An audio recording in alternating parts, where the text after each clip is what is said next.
What was the feeling like going past the dead bodies on Mount Everest? Does hammer home very, very sharply and cruelly how serious the whole situation is, because you look at a body and you think, in a few hours, that could be me. There's one body in particular that I'll never forget, and I knew who he was, and he's just lying there, and he's been there for 18 months, and it was like he was talking to me. What do you learn about yourself and your life after a fall like that? When I fell off, there was no fear. There was just acceptance, because I thought, I'm dead. And as I'm falling, I thought of Chris, because I knew that I was going to pull him off the belay and that we were going to fall 2,000 feet. And I remember thinking, I'm dead at 18. And then I thought, sorry, Chris. I actually said in my mind, I said, sorry, Chris, I've killed us both. The family of that Spanish guy don't know what he did. They don't know that he saved someone's life. Wouldn't that family want to know that the last thing he did was to save the life of a fellow human being? And I have withheld that information for 30 years because I didn't want it to be known that I, as the expedition leader and the guide, had left someone behind. Why are you now saying that? Steve, you're a mountain climber, a public speaker, and an entrepreneur, and also an author. I read your book this past week, and I really enjoyed it. Before we get into the mountain climbing, I'd love to hear about you growing up. Did you grow up in England? I did. Yes, I was born down in the southwest of England, or actually I was born in London, grew up in the southwest of England, down by the coast, in a place very similar to where I live now. So Devon is a lot like the Fleurieu Peninsula here in South Australia. And so, living here on the other side of the world feels in a way like I've, done the full circle and come back to, where it all started. Yep. How was your childhood? What was that like? Long time ago now. It was happy. I do remember being a happy child and a very optimistic one. And I guess that's what my optimism led me to take risks, because I always thought that things would work out okay. And so I was led, or rather felt inclined towards doing things that were, a little bit off the beaten track. And so riding my bike crazily, going off road, I got into canoeing. I then got into rock climbing and hiking and that sort of thing. So I did my first rock climb when I was 16, and that really would change my life, because I just knew that was what I wanted to do with it. How did that happen? What did you feel when you were doing the rock climb to make you know that that's what you wanted to do? Well, there were two guys at school, and they were in the year above me, and they were really cool dudes, and I just wanted to be like them. I thought these guys, they were, all the girls liked these guys, and they were rock climbers. So I thought, well, if I took up rock climbing, maybe the girls would like me too. And I inveigled myself onto a weekend rock climbing course with a few friends, and none of us had ever climbed before. We were all about 15, 16, and we went up to Dartmoor in Devon, and I will never forget the first time that I climbed, and it ceased to be about impressing anybody. As soon as I pulled up on the first holds, I just felt this was what I wanted to do. It just felt so natural, and we are designed to climb. We have evolved to climb trees and to scramble up rock faces and to forage and to survive by getting into high places. So we're actually naturally very good at it. So if you start it when you're young, then you will inevitably get better at it. And as I got better at it, I really enjoyed that feeling of progression. And it's that not just the enjoyment of the climb, but that sense of progression just gave me immense satisfaction. And so I just wanted to do it more and more. And when you do it more and more, you get better and better. Cool. And so you started at 16. What does more and more mean? Is it a weekly thing now? Is it a monthly thing? Well, back in those days, I climbed whenever I could. So every weekend, we would hitchhike to the local crag, We didn't have any money, and I buddied up with somebody at another school who was really into climbing. We were about the same age, same climbing standard, and he couldn't afford to buy Mars bars, and so he would bring 2 cheese and pickle sandwiches, and I would bring 2 Mars bars because we weren't well off, but we could afford to buy 2 Mars bars, and we would go and we would, I would give him a Mars bar, he would give me a sandwich, and we did that every weekend, and we go and climb these crazy routes, mainly on Devonshire Sea Cliffs and on Dartmoor. And it was a massive adventure. I mean, we were 16, 17, 18 years old, going out and nearly killing ourselves. And we would go back to school on Monday morning and ask what the kids had been doing, finding out what our other friends had done that weekend. And it would just, they'd be watching telly or just going down the shops or something. And we'd gone out and had these massive adventures. So, and that personally was immensely rewarding. Wow. Did you feel a sense of excitement about the fact that you were close to death at that age or throughout your career? Yes. I mean, that's part of it. It wouldn't be the same if you didn't have that hazard, that danger lurking over it. And I think anybody that does danger sports will tell you the same thing. That's part of the appeal. But this is why you need to be an optimist. Danger sports isn't something that pessimists do because they'll think that they're going to get killed. So the fact that I was so positive about everything, I just thought, well, I'm going to give it a go anyway because I think I'll be all right. I think we'll give it a crack, see how we go, and it should be all right. And yeah, it usually was. I mean, it didn't always go well, but I always survived. And when you were climbing, when you were at a young age, what was I'm just trying to picture it. So what were the mountains like firstly, and then what was the equipment like? It was very basic equipment. So the equipment that they have now is just light years beyond what we had. So they were just bits of string on little chocks, on little bits of metal, and you just stick those into cracks, and you'd work into crack till they jammed, and you used a carabiner to clip your rope to it. And we had these. There was only one type of rock shoe available, so everybody had one shoe that you would buy because that was the only choice. So it was very early days. You go into a climbing shop now, and the plethora of choices is completely overwhelming. Which climbing shoe do you get? So it was a very, very different world then. And I started rock climbing, and then I wanted to climb mountains. But to climb mountains, I had to hitchhike much further away. There's no mountains in Devon, so in the southwest of England. So I had to hitchhike up to Scotland in the winter, and that's where I learned how to snow and ice climb. But snow and ice climbing needs a completely different set of equipment. So I had to cajole my parents into buying me a pair of crampons and buying me an ice axe, warm clothing, that kind of thing. So it's a much bigger investment once you move from rock climbing into mountaineering. And what did your parents think of this endeavor? They didn't really know what I was doing. They were pleased that I had found a passion, but my father was sure that I would kill myself.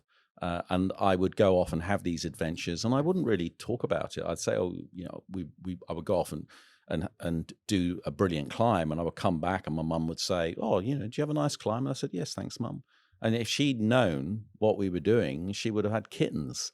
So, and there was a big fall that I had in the Alps a bit later on. I was 18, and it was probably the most significant thing that had ever happened in my life, and I never breathed a word of it to my parents because I didn't want them to worry about me. Did they worry about you regardless of the fact that you told them about, that you didn't tell them about the mountain climbing? Well, I think, as I said, my father thought that I would kill myself one day, but they didn't stop me from doing it. They couldn't really stop me from doing it because they could see that I was very, very driven. It was the most important thing in my life. So back in those days at school, we did things called O levels when you were 16 and A levels when you were 18. And I did okay at my O levels because I hadn't got fully into climbing. But by the time I was 17, 18, while I was doing my A-levels, climbing was my life.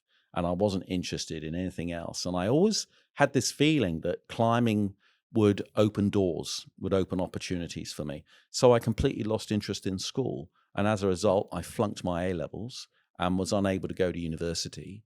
And so the day after I left school, aged 18, I packed up my gear and I hitchhiked to the French Alps and spent 6 weeks there climbing. Wow. And how was that? That was huge for Yeah. me, because I'd been to the Alps before. I first went to the Alps when I was 17, and I was very much a novice then and a bumbly. But I went with this climbing friend who had the cheese and pickle sandwiches, and we were just so ambitious. And we thought, well, if we can climb X grade on rock at a little Devonshire tour, we could climb the same grade on this massive mountain in the Alps. So we were way, way out of our depth. We didn't even know it because we thought, well, we're capable of climbing it. But when you've got it pitch after pitch after pitch, and you've got 2,000 feet of that grade, it's very different to something that's only 20 feet, which was what we were kind of used to climbing.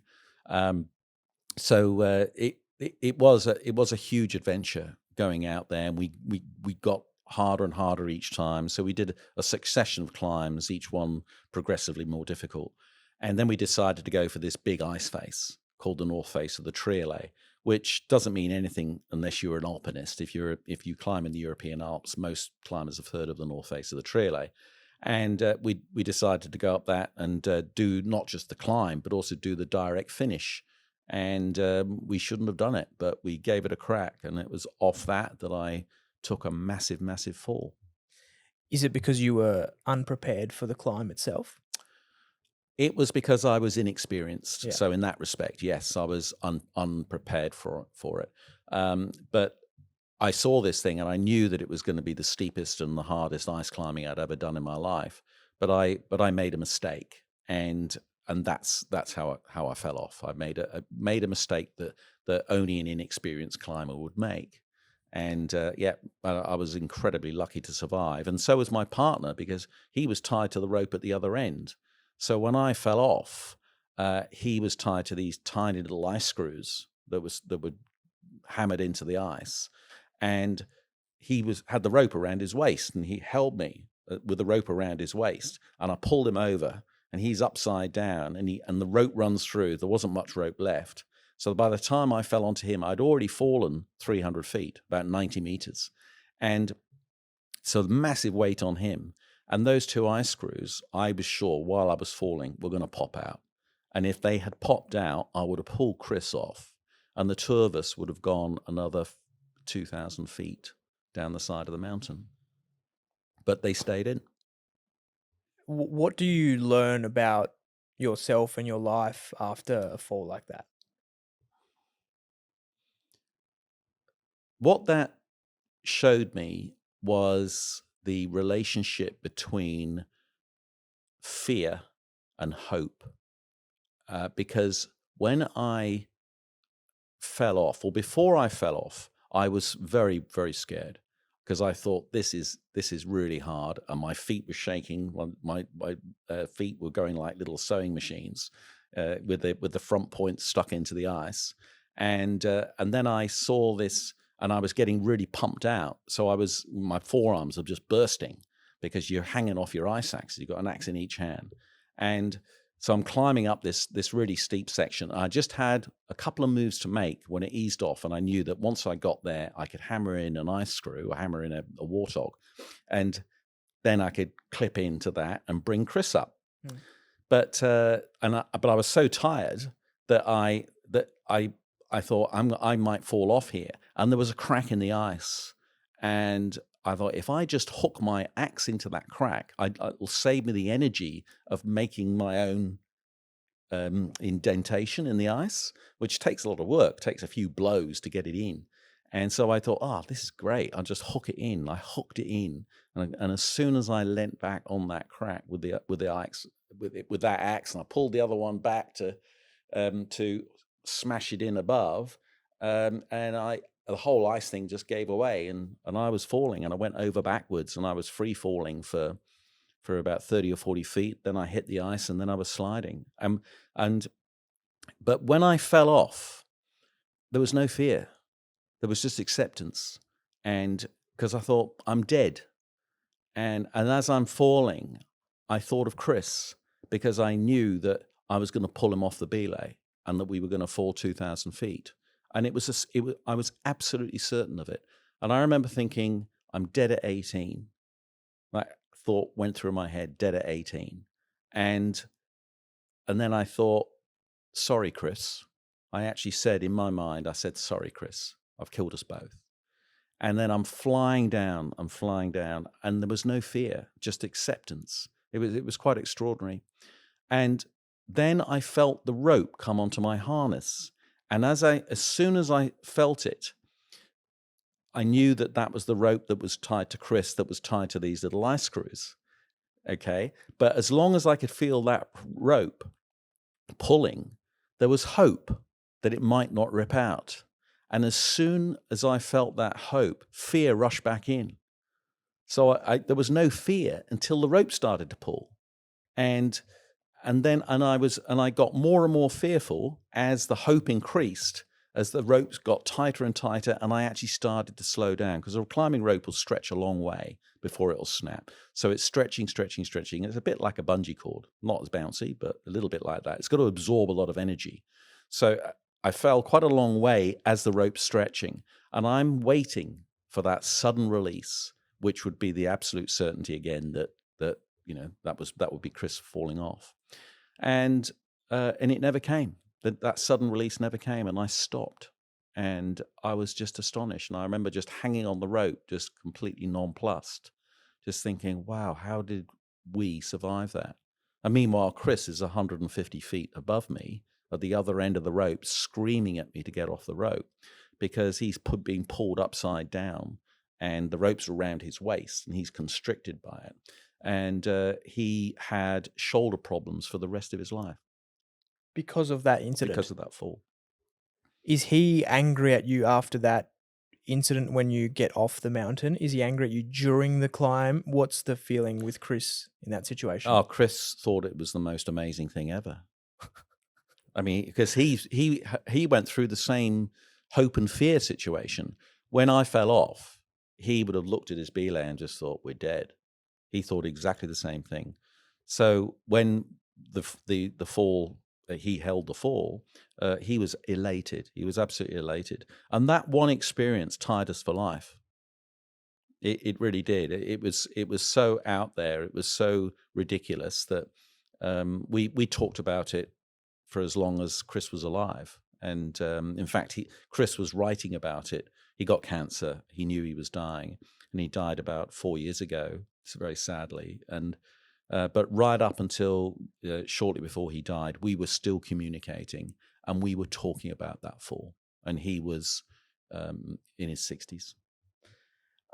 You could never forget that, could you? I would imagine just from the rush of adrenaline that you would have had, that memory is never fading. No, I can remember it like it was yesterday. Yep. And it was the 20th of July, 1977. It's almost like when the 20th of July comes, I remember that day. I commemorate it like a birthday, because in a way I was born again. Like life gave me another chance. Yeah. In your book, you write about your friends that have passed from mountain climbing. How many friends or people that you know died during that? I've never counted them. Yeah. I mean, it seems a bit morbid to count them up like they're quantifiable, but during that period, I would say from the mid-70s through to the early 80s, it was like a war zone. It was like people would go off on a climbing expedition, or they would go to the Alps, and you never knew if they were going to come back. And quite often they didn't. So I lost so many friends. And I mean, I could easily have been among their number after that fall. And there were other occasions too when I had very, very close shaves, like a massive rock falling down and just landing right next to me, and falling into crevasses, that kind of thing. So that it's dangerous. But why is it that young people want to go to war? What is it that drives us to do these things? And there's something in our DNA that pulls us into dangerous situations. And I think it's a part of the human condition. We've evolved in a dangerous world, and you think about what we were like as when we were in prehistoric times, living in caves, hunted by saber-toothed tigers, having to kill mammoths to eat. We were prey as well as as hunters, and we have always lived in a dangerous situation. And this is something I've given a lot of thought about, because you do think a lot as you get older about those things that you did, the crazy things as a young person. And I think that we have this inherent need to put ourselves in danger, and we live in a world that it largely is not dangerous, and we live in a world that is risk averse, that says, "Oh, don't do this." There are signs everywhere saying, "Oh, danger of riptides, danger of snakes." I mean, they're here. Danger of strong winds. Do not go beyond this railing. All of these things that are designed to keep us safe. But there's something that makes us, that a lot of us want to go beyond that. That we want to go out and swim with the sharks. We want to climb over that railing and go a bit further. So there's this driving thing, and I think that's why people join the army, people do danger sports, because it's the way that we feel truly alive. It's like the closer you can sort of venture towards death, the more alive you feel. And if you are fearful, if you're so fearful that you just want to be safe all the time, I don't believe that you're truly living. There's something exciting and a certain pull that you feel about someone who is adventurous and who takes risks.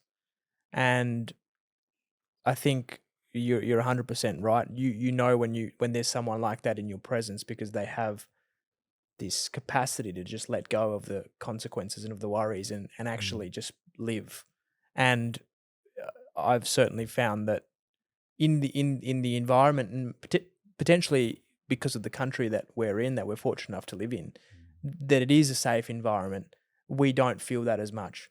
So I think that thrill, and as you were saying, the mix between faith, the fear and hope, there's a fine line, but they work in conjunction with each other quite beautifully. Well, they do, and I think that the crucial thing for me about it was the relationship between the two, and what replaces it. So when you don't have fear and you don't have hope, it is replaced by acceptance, and that acceptance is tremendously peaceful. So, and I think we can have hope and fear in the most sedentary and the safest of environments, because hope and fear all happens up here. And it's a mental process, and it doesn't matter what you're doing.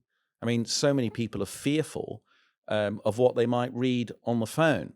They're fearful about what a photograph that might not be flattering to them, showing on social media, or they'll look and they'll be hopeful that they'll see their name. I mean, people will Google themselves and be hopeful that there'll be something there, So beyond that, moving beyond hope and fear, if you can live in acceptance, that is so unbelievably liberating, because that if you can just accept things as they are, whether they're good or bad or indifferent, then you're free.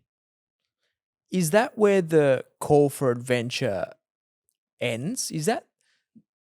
I imagine that there has to come a stage in which the call for adventure decreases in your life. And is that replaced inevitably with that acceptance? I think it shifts. So as you get older, you can't do things that you could do when you were young. Yeah. And I don't want to go out and climb the north face of the Tree I don't want to go out and climb Everest again. I don't want to put myself in those situations because I'm no longer capable of going there and having any chance of, firstly enjoying it, and secondly coming back alive. So you just find different things. So, but what you do have when you've had those experiences, you've banked them, and you will never lose those experiences. So you can lose your house, you can lose your partner, you can lose virtually everything else that is precious in your life. But one thing you will never lose is your experience, and you will carry that with you forever. And I think that having that is often undervalued. It's something that we I think we should give more value to, in that everything's about measuring things. You can't measure experience. I mean, experience is a very personal thing. Yeah. You wrote in your book that you would rather live the life that you lived and do what you did, and whether that's on the verge of death, at least you were experiencing things, at least you were living, rather than live the life of mediocrity that you saw so many around you live. Why is that? Because I wanted to feel alive. Yeah. And I wanted to feel, I guess I wanted to feel special. And it made me feel special. Going out and doing something that most people didn't do differentiated me from them. And I think that we all want to feel special. We all seek it, whether consciously or subconsciously. We want to feel that we want to be seen. And climbing for me was a way to be seen, but it was deeper than that. I mean, that was the kind of the superficial side of it. The much deeper side of it for me was that it fulfilled me so profoundly. And as soon as I'd done a climb, I would be looking to do the next one. It is a drug, and this is what can happen, where you just want to keep doing harder and harder climbs, and that's when some people occasionally get unstuck. I've got two questions from that. One of them was this interesting point which you wrote in your book, where you said that climbers are inherently selfish people, and the act of climbing in itself, or the hobby of it, is a selfish thing, because it's solely suited for the person that's doing the climbing and disregards everyone else, the family, the friends. Did you know that while you were doing the climbing that you were being selfish? And I also would like for you to expand on why it's selfish. Okay. Climbing is selfish because it is just about you. Nobody gains anything from you going and climbing a mountain. You can't watch it. It's not a spectator sport, and it's immensely dangerous. So when you risk your life to climb a mountain, you are risking the happiness of those who love you. And death, when somebody dies, death is cruelest to those who are left behind. Because when you die, I mean, so suppose, for instance, that belay, Chris hadn't managed to hold me on that fall, and we both fell to our deaths. It's fine for us. We're dead. I mean, we're all going to die one day, and I think accepting that, knowing that we're going to die one day, and is a really important thing to do. Otherwise we go through life being fearful, waiting for the inevitable, which seems a bit pointless, really. Let's just get on with living and not worrying about dying. So when somebody dies, they leave behind grief. They leave behind the pain and the hurt with those who loved you and who survive you. And this is what you don't think about, especially as a young person. You are doing your thing, and you just go out there and you think that, well, I'm not hurting anybody, but actually there's a high possibility that you might if you get killed. And that's tragic. But, people die all the time. People have road accidents. That's one thing about life. There's nothing certain. It's not given that we're going to live to 70 or 80. None of us know when we're going to die. And to be honest, who would want to know when they're going to die? but there's no guarantee that you or I, Addie, will be alive this time tomorrow. There is no absolute guarantee of that. So we live with this constant unknowing, and yeah, it's not a hard thing to do. I mean, everybody dies eventually, and but it is hard for those to accept it. Especially imagine being a parent and you lose your child. I mean, that I cannot imagine anything worse. I really can't. Yes, I mean, but the child might be doing something crazy. The child might be a climber. They don't think about that. One of the things that has changed my perspective on death and has made me actually more adventurous and more inclined to take risks has been looking at the span of my life in the context of history itself and realizing that I'm just a blip in time and that how insignificant I truly am, and that noting that, not being nihilistic towards that, but seeing that as a realm of hope and saying, if I am insignificant in the span of time, then that means that I could do what I want, and that I should at least use this 100 years, hopefully, that I'm on the earth. But even despite that, even if I'm here for 30 years or 40 years, then that's a miracle in and of itself, and that I should hopefully, when I die, live a life that I am proud of, and that I know that I pushed myself to my limits.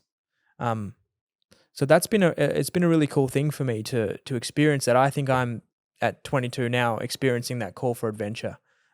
My friend Jeremy, he went to Africa for 6 months, and he rode his bike across Africa. So he started in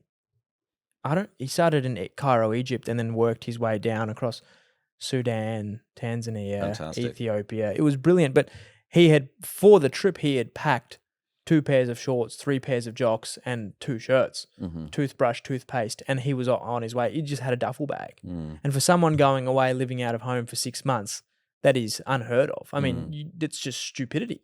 But that's all he needed. And he got to Africa, bought a bike, and just started riding. And so, I mean, his story was incredible in the sense that it was really dangerous. Yeah, a lot of us don't know how he didn't die on that trip. But seeing that and hearing the story, and then seeing how he's come back completely fine with this incredible journey, this incredible story to share, it makes me think that, wow, this person has lived, has used his time well, and I'm experiencing that call for adventure. What I want to know from you, Steve, is that how do I balance that between the worry and the cautions that my family and friends have towards that aspect of living? I think it comes down to still wanting to live inherently, because if we wanted to go out and do dangerous things just to feel what death's like, sure enough, we probably would find out what death feels like. So you do need to keep things within context, within your abilities to some extent, and by all means, probe that boundary, but you don't ideally want to go beyond it. And I think that this is what happened when I was a young man climbing those mountains at 18, 19 years old, was that I did occasionally go beyond my ability, but I got away with it. But I was very, very lucky to get away with it. I think that the best way to go about it is to do the prep and to just do everything. You go from up the grades or tackle more and more challenging things when you're ready to do them. So that cyclist friend of yours, for example, I'm sure that wasn't the first time he'd ever got onto a bike. I would doubt that. I mean, had he ever been to Africa before? Had he ever done anything like that before? No. Well, I mean, that's a wonderful thing, but this is the wonder of the human spirit is to want. We do want to challenge ourselves and we want to take risks, and because as I said before, it's kind of in our DNA, and how wonderful that he went out there and had that experience, which can never be taken away from him. And you said that it changed his life and gave him something wonderful. Well, that's why we do it. That's why we do it in the first place. And he will carry that with him for the rest of his life and share that story, inspire others. And this is what I think is wonderful about living through adventures, is that you have got that asset that you can then go out and share with others and find different ways of sharing it, whether it's through writing, through speaking, through example, through film. I mean, there are so many ways that we can kind of feed into that plethora of human experience. What does someone do when they feel static in their lives? He, after his journey, and I imagine after your trips to the French Alps and all of your journeys, that when you came back home, you inevitably felt stuck and static, and that you wanted to do it again or do something similar again. How does someone navigate that, especially in terms of expenses and just general living? You find a way. So I was paid by Margaret Thatcher to go climbing. So I signed on the dole, and I remember getting £13 a week. And I lived off £13 a week when I was a young climber. And I did that by living on people's floors, couch surfing. And for months, I would just go off, and all I wanted to do was go climbing. We could hitchhike back in those days. I mean, if you stand on the roadside now with your thumb out, people look at you like you're nuts. But back in those days, you would have lines and lines of people standing at the motorway entrance points, all lined up with their thumbs out. And you would try and smile and look more pick-upable than the other people that were there. And it was extraordinary how far and how effectively you could travel back in those days. So you just find a way. I think the hard thing is more to do with motivation. So, how do you break that funk, break that inertia of being static, and shift into this channel of moving forward? And again, you just have to take that first step. So you think, well, right, where do I need to be? What do I have to do in order to get where I want to be? And then just take a step towards it. And because as long as you sit there and do nothing, it's never going to get any closer to you. So just take that step. And a little trick that I have used sometimes when I've felt a bit lazy, a bit kind of, it'd be easier just to sit here and read or watch the box or, page my phone, scroll my phone. And I have come up with this little thing, right? I'm the star of a movie, and the camera's over there, and I'm the hero of this movie. What would I like to show the people that are watching? Do I want to show them somebody that sits around and does nothing, or do I want to show them somebody who is a doer? And it's a little trick, but I think it can be quite effective, because in a way, we are the star. We're all the stars of our own movie. And so be the star of your own movie, rather than being passive and just sitting there and not doing anything. Just break that inertia and take that first step. And then the camera will want to stay on you because you're interesting. Cool. The first step always seems to be the most difficult, and then it's a flow-on effect from there. Like I was telling you before we started recording, setting this up, it was the daunting question of, do I want to do this, and what are people going to think of me by doing this? But once that hurdle was crossed, the much easier hurdles came, which was, which camera am I going to buy? Which platform do I record this on? What mic do I buy? And once that flowed, it was definitely an easier process to just starting, and I was amongst it. The other thing that I wanted to say on that point was that you wrote in your book that motivation is easy when you're sitting on your couch and you're doing nothing, when you're reading books about mountain climbing or whatever your goal and passion is.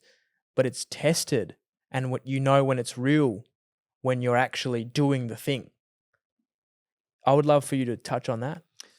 Yeah, that's That's not what I call motivation. I mean, maybe I described it as such in the book, but I think it's a different thing to actually just starting on a path and moving towards something. What I was referring to in the book is the guts and the grit to keep going.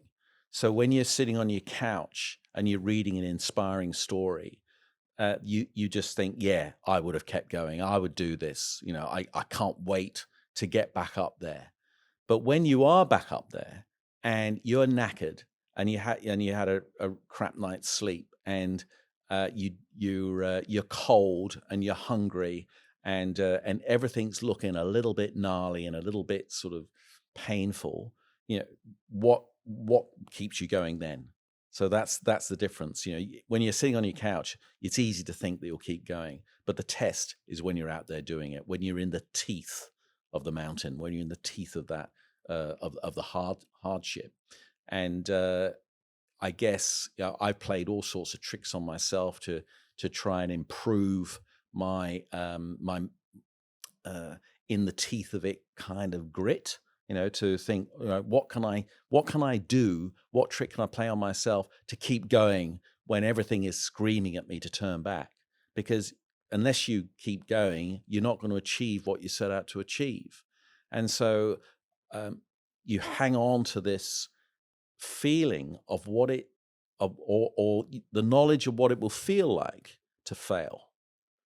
And that will hurt. I mean, I've turned back on enough mountains to know that turning back hurts. It really hurts. And especially if you've gone away, say, on an expedition. My first 2 Everest expeditions were they were between 3 and 4 months long. And we came back without a summit on both occasions. That's a big investment. And we had an extraordinary adventure. So you lock that in and you keep that with you. But the objective was to succeed. And the fact that you don't succeed hurts a lot. So again, you hold on to that and you lock it in and you keep that memory. So it's a bit like, we have a memory of what it might feel like to stick your finger in a flame. And you have that memory, and therefore you don't stick your finger in a flame anymore. So when you go back on that mountain and there is this gray area about, shall I press on or shall I turn back? And it's really gnarly and it's really unpleasant. But there's nothing apart from the unpleasantness and the hardness of it to say turn back. It's not like that you're going to die if you keep going. I mean, then it's very clear cut. You're going to die if you keep going. Then it's no question. You're crazy if you keep going.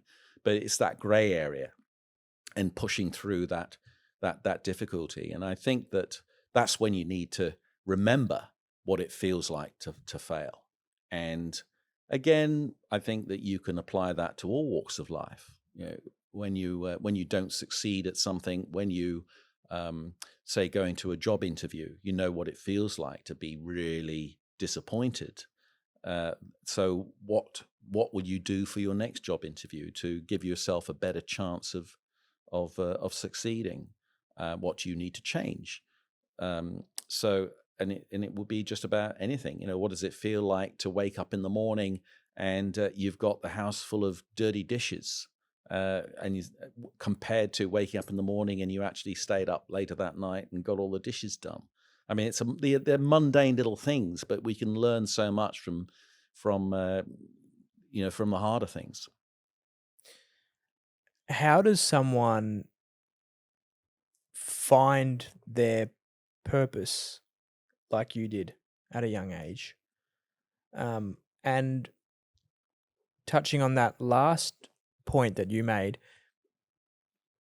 if you're interested in a particular thing and you pursue that thing and you find immense enjoyment out of that thing and you feel motivated and disciplined towards it, when that dies off and when it becomes grit and tough, how far should you keep pushing until you acknowledge that maybe this isn't your purpose and maybe it's on to the next thing? Or do you think that you should carry it out? I'd be interested to hear your perspective on that. I know that throughout your climbing journey that you had felt in some stages, correct me if I'm wrong, that you're done. This wasn't for you. I'm out. But then you inevitably went back to it, or well, eventually went back to it. Yeah, what's the balance there? I think ultimately you need to follow your heart, and your heart will tell you whether you love something or not. And then if you follow that, you will always be doing the right thing. And your heart might say to you, right, I want to do this climb, or I want to be such and such, or I want to go and ride across Africa. Then pursue that for as long as your heart tells you to do it. And then as soon as your heart says stop and do something else, then again follow your heart. And I think if you do that and you follow what it is you truly want to do, then you will never make a mistake, because it's just what you want to do. So It's definitely a challenge that I've faced, Steve, yeah. because throughout my life I've had immense passion for something and then pursued it, and then a year later, 6 months later, a year and a half later, have felt not as much desire, if any, towards it at all. And so it's certainly a worry of mine in the future that when I do pursue something and when I do start something, despite the fact that I'm immensely passionate about it, will the time where that decreases, will that eventually come? And if so, what do I do about it? What's the next step? Is it that I'm feeling this grit and this challenging time and that I should push through it, or is it that I should follow my heart? Is sort of the premise of my question.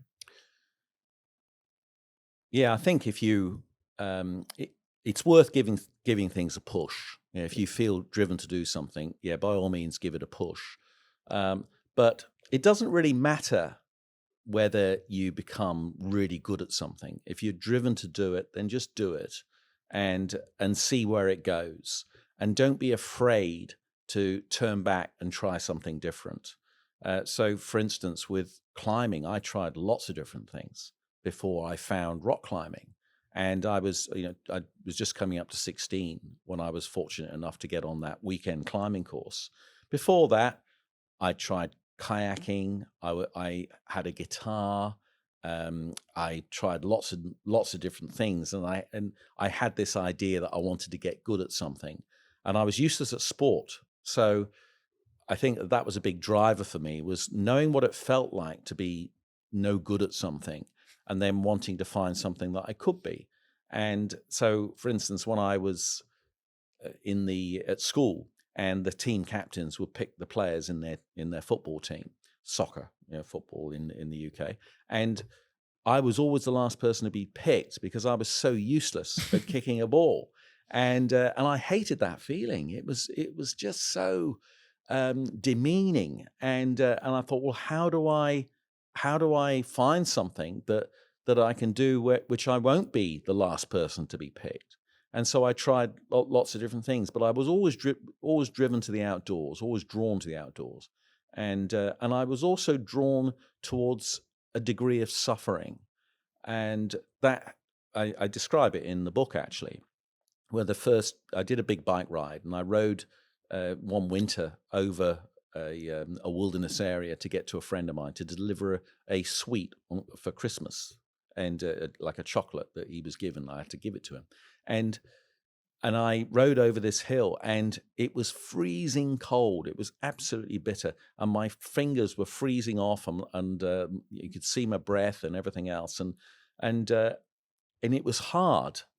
But I actually found myself enjoying it. I enjoyed that sensation of pain, because I was doing something that was worthy, and I felt that like it was a worthy cause to suffer that pain, and I guess in a way that sort of shaped my life, in that if there wasn't a degree of physical pain or even mental pain, then it didn't draw me in the same way. Yeah, I mean the suffering point, I think I've found that there's beauty in the suffering. And I feel that when I put myself through physical exercise, even mental exercise, Mm. that through that pain and through that suffering, if you eventually go through it far enough, that you will find beauty in it. The first stages suck. absolutely, painful. Mm. Why am I doing this? Mm. What's the reason? Mm. But once you go through it, you have this acceptance, and then you almost get comfortable in it. Mm. I find I did this big run with my friend a month or so ago. It was completely stupid. It was this challenge from this guy online, and it was a running challenge over 48 hours. It was stupid. Pretty much within the first 4 to 5 hours of that, we looked at each other as we were sitting on the sofa, and we said, what are we doing? There was breaks in between the runs. So what are we doing? Like, what is this? But at this time, we had already said to our friends and our family and sort of all our Facebook people that we were doing this. So there was no time to back out. And as you said, the fear of turning around and going, oh, actually, everyone, no, we're not going to do this, was worse than the pain of just continuing and getting injured or getting sore, but finishing the race. So there was definitely a stage after that first 4 to 5 hours, probably within the 15 to 20 hour mark, that we were like, wow, this is quite beautiful. And we actually got comfortable in it. I imagine that's probably something that you experienced as well. Yes, when you're in certain situations, you get to this point where you are in a fairly dire situation, and there is this satisfaction that comes over you that you know that you can cope, and that's a wonderful feeling. But I think pain is something that most people don't enjoy pain while it is actually painful, but when it becomes enjoyable, it is after it's finished, and you have the satisfaction of it. You have the satisfaction of having suffered, because that suffering is giving you something, and it's giving you an achievement, and that's when you are glad that you suffered. And again, that's why it's worth remembering, as you just said, about what it feels like to fail. I mean, that was all about saving face. You didn't want to lose face by backing down or something that you publicly announced that you would do, which was why I didn't tell anybody that what climb I was going to go off and do. So I remember going to Switzerland with a friend of mine, and we were very, very secretive about the climb that we wanted to do, because we didn't want to come back and be asked, "Oh, did you do it?" and have to tell them, "No, we didn't do it." So we just thought, we're just going to creep away, and we're going to have a crack at the north face of the Eiger, which is the most famous climb in the European Alps. And it's one of those climbs that every mountaineer wants to have done it, but not many climbers actually do. So we just crept away, and when we came back, having done it, we were able to say, we've climbed the north face of the Eiger, and that was an amazing feeling. But if we hadn't done it, we just said, oh, we tried a route, but the weather was rubbish or whatever. So there was not a case of losing face. Yes. But I think a lot of it does come down to ego. There's so much of it is ego, and that's what losing face is all about. But ego is important. Ego isn't necessarily a bad thing. It's bad if it's used in the wrong way, but you need an ego to go out and do hard things. Because you need that self-belief, and that's something that that is good to hold on to. Accept that ego and run with it, literally. Yep. I would love to talk about Mount Everest. What was that like? What was the preparation to that? And then what did you feel when you were climbing it? Well, the preparation for Everest was 2 expeditions to Everest. Okay. So I'd already done a lot of climbing, and I was fortunate enough to get selected on a military expedition to it in 1988, and I went back again in 92. But neither of those climbs were successful. But we were trying a very hard route. We were trying a route called the West Ridge, and we got to the top of the Hornbein Couloir, which is about 1,000 feet, 300 meters from the summit, and we had to turn back. And I've often thought about that. What would have happened if we'd kept going?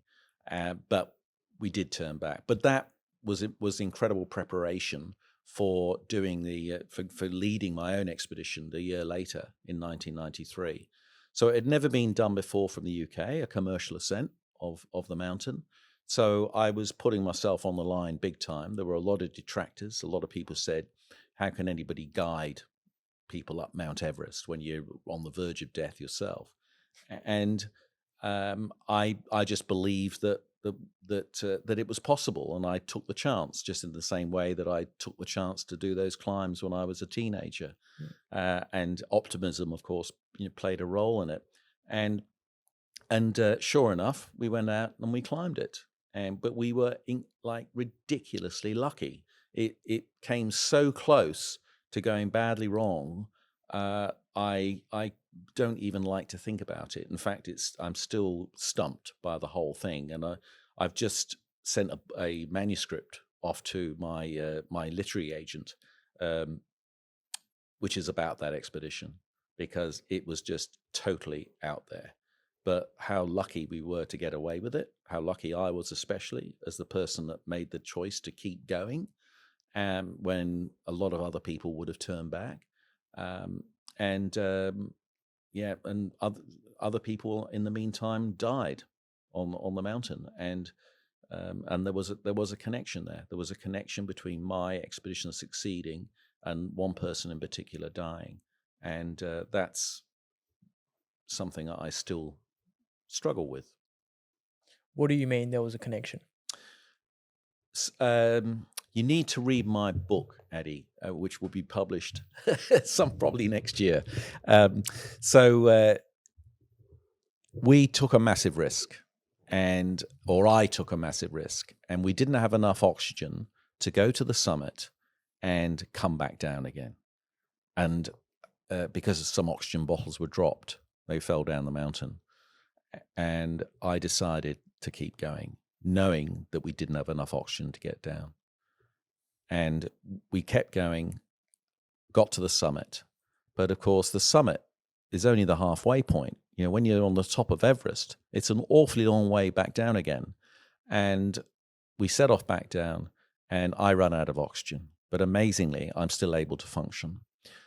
And I guess all the experience that I'd had, my 2 previous Everest expeditions, just set me in that kind of zone where I could cope without oxygen.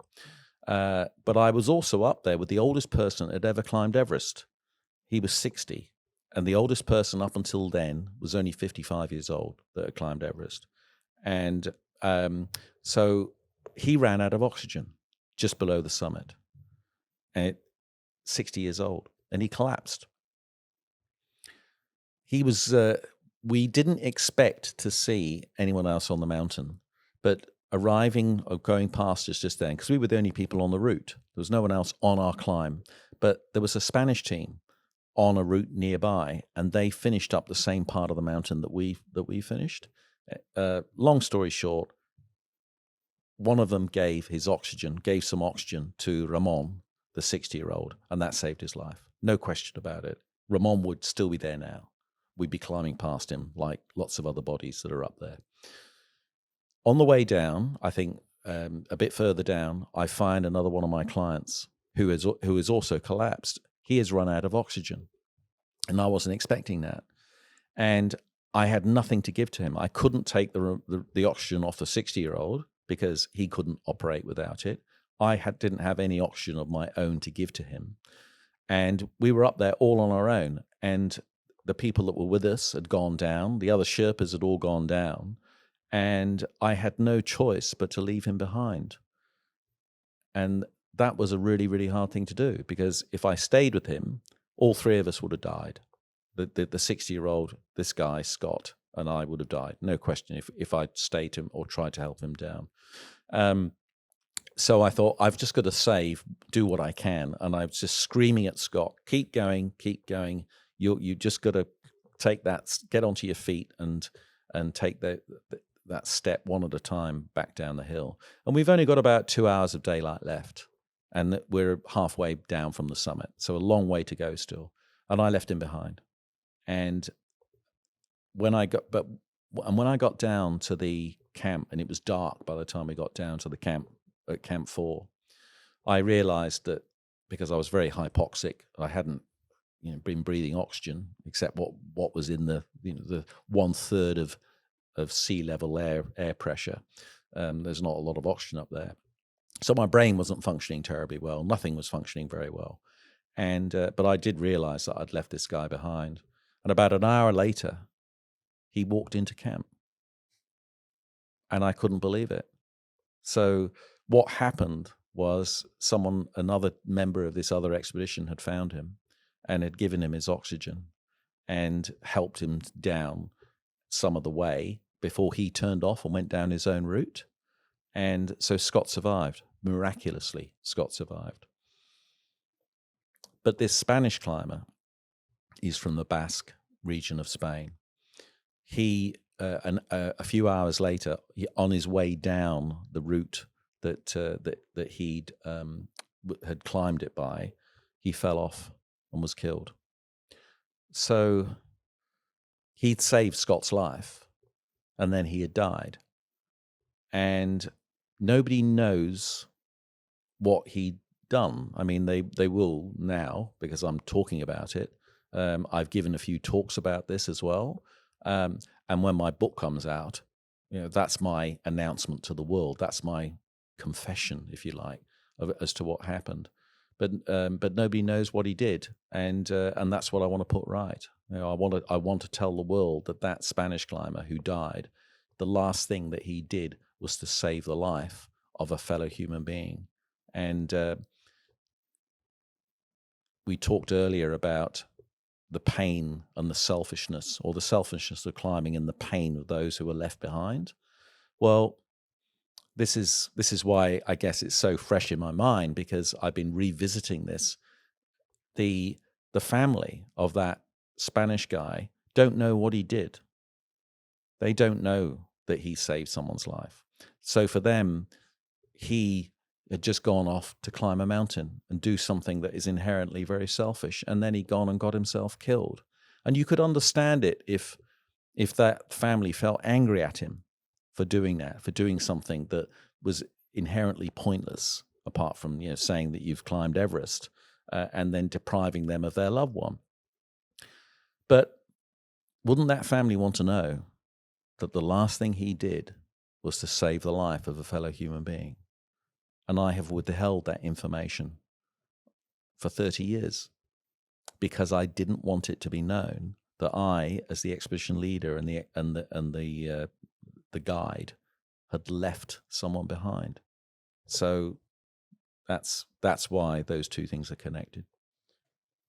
Why are you now saying that?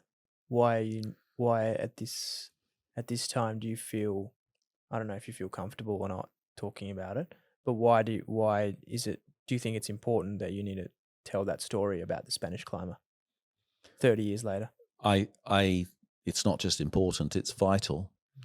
When you're young, you are busy in the flux of life. You're so busy, you're so focused, you're so driven to do whatever it is you want to do, that you often don't think about the effects or the implications of what you're doing. But as time goes on, you have more time to reflect on that.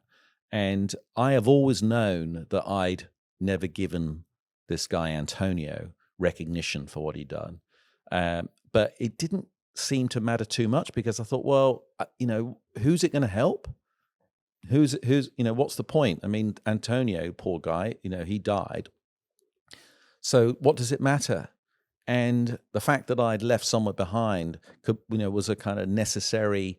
It was a necessary concealment for my career as a guide, because it is not a good look. Believe me, leaving someone behind is not a good look. And so, but as time goes on, these things come back and haunt you, and it's a bit like, what's the line I used? Conscience is like skin; it gets thinner as we get older, and that's kind of how it feels. It's you hear often about people that did terrible things in wartime, who are haunted by those terrible things when they reach old age. Before them, they kind of covered it up, and that's sort of what I did. You just layer it under all this stuff that you think is more important, and then eventually it will come home to roost. And also, I think as you get older, or certainly as I've got older, I've become a lot more empathetic and sensitive to other people's needs, and I've seen the effect that dying has on the family. I've been to so many funerals, and I've seen those families. I've seen the grieving parents, the grieving siblings and partners of climbers who have died, and it affects you.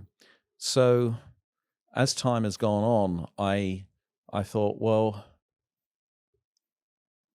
that family must know, and every day kind of that need to tell them gets bigger and bigger. So how do I do that? How do I go about telling them? And I could just go there and knock on their door. I managed to trace them, and so I have found the surviving relatives of this guy 30 years later, and I am going to go and see them. But I thought, well, actually, this is worth more than that. I don't want to just go and say, oh, so and so did this, and I want to thank him and acknowledge what he did. But actually, I would like the world to know, because I think it's important that the world knows what he did, and also that the world knows that I concealed it, because that in itself, I think, is a lesson and something that will gel with a lot of people. And maybe most of us have got something in our past that we've concealed to protect ourselves. But as we get older, that will come back. One of the psychologists that I listened to, he said that in his clinical practice, he's never seen anyone get away with anything ever. And what he means by that is it never eventually comes back. And so, yeah, like you said, the more you try and layer and forget and conceal, it doesn't work. Unless you are psychopathic, yes, or sociopathic. So if you have any kind of a conscience, absolutely. And it's the conscience that does it. It's the conscience that is in most of us. It sits inside us in some form. And as we get older and more sensitive, it starts to shift beneath the earth and until it rises up, and then you can't ignore it. What was the feeling like going past the dead bodies on Mount Everest? There's a feeling of acceptance again. It's like it is what it is. But it does hammer home very, very sharply and cruelly, if you like, how serious the whole situation is. Because you look at a body and you think, in a few hours, that could be me. And there's one body in particular that I'll never forget, which was just before we reached the top camp on Everest, on the South Col. There's a big boulder, and I went, and I was leading the team up towards Camp 4, and I saw this big boulder, and the wind was blowing, and it was pretty nasty, and I got in behind this big rock to get out of the wind and have a bit of a breather, and I sat down on this little mound of snow, and I waited for the other team members to catch me up. And while I was sitting there, I saw this sort of strange object sticking through the snow just next to me, about as far away from me as you are now. And I thought, that doesn't look right, because it was too linear. It was obviously man-made. And then I saw one next to it, and I realized it was the front point. They were the pair of front points of crampons. And next to it, there were two more. So I'm looking at a pair of crampons. And then, only then, did I see the shape of 2 feet and 2 legs, and then the torso. And then I realized I'm looking at the body of a man that I had met the year before when he set off to climb Everest. And I knew who he was. And he's just lying there, and he's been there for 18 months. And it was like he was talking to me. I could remember his voice. He was an Indian climber, and I remember liking him because he seemed so vulnerable as he set off. He was obviously out of his depth, and he went up the mountain quite fearfully. And then a few days later, I heard that he died. And then but I didn't know where. I didn't know exactly where he was, and I found him behind this boulder where he, the year before, had done exactly the same as me to get out of the wind, but he sat down there and died. And you, in that situation, there's not even a sense of detachment because you had known the guy personally. There's a detachment in as much as you accept that things like that happen. It was a bit more emotional, of course, the fact that I'd known him or had met him. I can't tend to say I know him is probably overstating it, but I met him a couple of times, but I do remember talking to him, and but when you're up there, I mean, we weren't on oxygen, so we're nearly 8,000 meters, and we weren't using oxygen at this point. So we were climbing the mountain with the minimum of oxygen. So the idea was I wanted everyone to climb to the South Col, which is the top camp at nearly 8,000 meters, without oxygen. So when you're at that altitude, not breathing supplementary gas, you are quite spaced out, and your brain doesn't work properly. So, for example, your digestive system shuts down at 8,000 meters. It doesn't work. So it's almost pointless to eat anything because there's not enough oxygen to fire everything up. Your body doesn't want to spare oxygen for your digestive system to operate properly because it wants to keep feeding. It wants to keep feeding oxygen to your organs because there's so little of it. It has to keep you alive, and eating at that point is not necessary to stay alive. But being oxygenated is. And one of the things that lacks that oxygen is the brain. The brain uses up a huge amount of oxygen. It's incredible. There's a lot going on up there.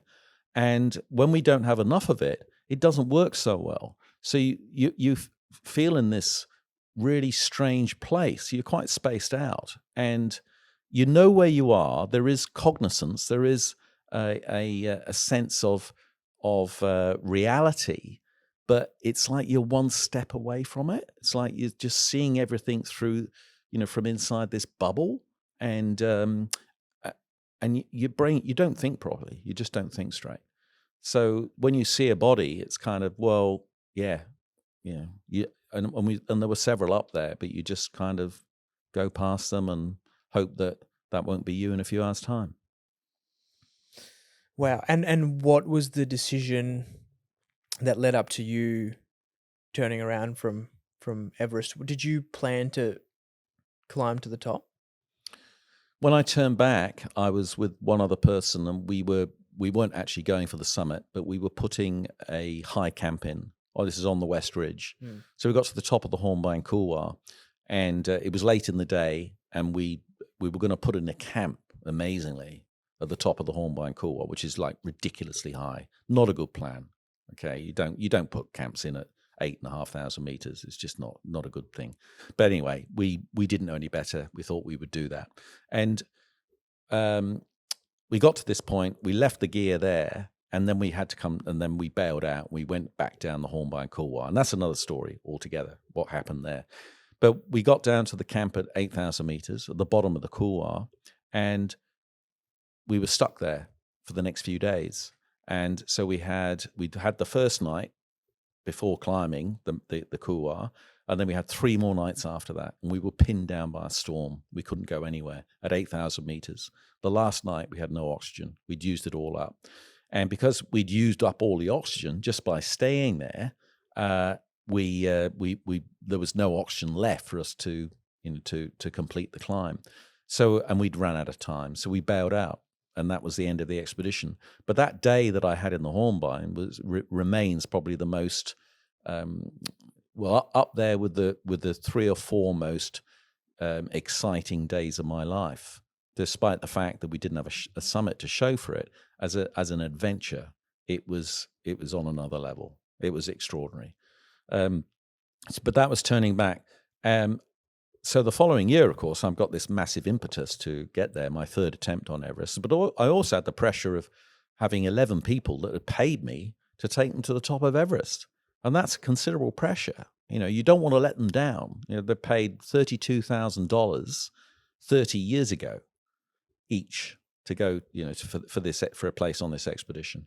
And I wanted to give them satisfaction. So when I'm going up there, the day after seeing this person that I knew, we set off from the top camp, and then a couple of oxygen bottles get dropped, and we don't have enough gas, and I thought, well, I just felt lucky. I thought, nah, I'm feeling lucky. I want to give these guys satisfaction. I'm not going to turn anyone round. I could have sent 2 people down. I could have done that and said, well, there's no question of going up because there's not enough gas to come down again. But I decided to take a chance, and that chance paid off. But if we'd not accidentally met that Spanish team, Ramon would be dead. Scott, the guy that we found, would be dead. And there's a pretty reasonable chance that I might have died trying to get them down. How do you get someone down if they're in a situation like that? What's the process there? You can't. You can't. No, you can't. Yeah. I mean, you could, because it's just there's too much weight for well, you to... well, there's too much weight, and you are struggling yourself. And the only way you can do it is if you've got a team of Sherpas or a team of people. Then they're usually Sherpas, right, to bring people down. So it does happen these days because you've got Sherpas who have been to the top many times. They've got amazing oxygen equipment now. They've got amazing clothing. Climbing Everest now is a completely different ball game to what it was 30 years ago. The mountain is a lot lower, and effectively, because the equipment, knowledge, expertise is just so much better now. And also, there are squillions more people on the mountain. I mean, we were the only people on the route. And the fact that the Spanish climbers were there, they were on a different climb. They were on the South Pillar. And it only joins the climb that we were doing just a few hours from the top. So we didn't even know they were going to be there. But the fact that they were saved my bacon and saved Ramon, and it saved Scott. Do you consider it a miracle? I don't believe in miracles as such. If I were religious, yes, I mean it would be very tempting to say that the Lord had saved us, but I'm not religious, and I'm devoutly so, actually, devoutly non-religious, but I do believe in this thing called synchronicity, which is where the universe sort of leans into what you need at any one time. You could be in this ridiculous situation, but things just kind of work out, and there's no great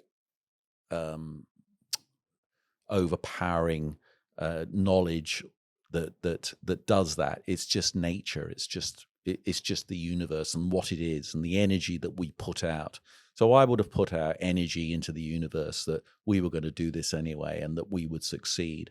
And, maybe there's some kind of return of that energy in that we did. But whether or not that caused the Spanish climber to die, we'll never know. But that's kind of a moot point. The thing that I was guilty of was hiding the fact that he had saved Scott, and he, being dead, wasn't able to tell anybody. So yeah, it was an easy thing to hide away. Do you have any regrets with the way that you lived? I wish I'd been a bit braver. I wish I'd not turned back when I had turned back. But there have been times when I've turned back that I've felt that I definitely would have saved my bacon, that I saved my own skin and the skin of others. But there were times. It's that grey area, the grey area of, should we press on or should we turn back? What is the right choice? And you never know for sure. And sometimes it's very clear cut. Like if a massive storm comes in, then you've got no question. You have to turn back. But it's when it's not clear cut, that's the difficult time. And I have turned back when I shouldn't have turned back on several occasions. And I think that it was the knowledge of that, the memory of how it felt to turn back, that drove me to not turn back on Everest. And Steve, to finish it off, you have a daughter that is also a thrill seeker, and she craves adventure. And in your book, you had written this, which I really, really liked. I just want to read it to you, and then maybe you can speak about it. The mind of a young person can appear to be a nonsensical place. Something drives them to do crazy things, pressing them to pursue gratification with little regard to the consequences. Those of us who survive early adulthood might look on with disbelief and often anger, as our comfortable existence is challenged by the irreverence of youth. But when their reckless exuberance verges on insanity, I take myself back there and I understand. I understand it completely. Do you feel that with your daughter now, or when you even look at young people who are attempting risky feats? Absolutely. Yes. Yeah, absolutely. Well, nothing's changed since I wrote that, 8 years ago. And I send or see my children going off doing what might seem like fairly crazy things with my blessing, because that's what life is. We are supposed to go out and challenge ourselves, and I think that this is, and we're supposed to suffer hardship. And I think that this is where we've got it wrong in modern society. We are told that life should be easy, and we are hoodwinked, or it is this great pretense that life should be easy. So when it isn't easy, we throw up our hands in horror and complain and whine about it. But actually, life shouldn't be easy, and because we actually thrive when life is not easy. So you take a disaster, for instance, and a community comes together to support each other in a bushfire or a flood. How amazing that experience is when communities come together, because they are facing adversity. We are designed to face adversity, and so when it happens, just accept it, let it go through you, and just keep going, because when you do that, you'll come out a much more fulfilled person. Thanks so much for your time today, Steve. I really enjoyed your story. I really enjoyed reading your book. For everyone at home, it's called Virgin on Insanity, and it's available through Amazon. I read it online through Kindle, and I loved it. So thank you so much. Are you willing to tell people what the title of your next book is going to be? It's up in the air at the moment. Okay, sure. But do you have an expected release date? No. Okay. No, we're not that far down the track yet. Okay. So the agent has it. Yep. And watch this space. Sure. Thanks so much, Steve. Great to chat.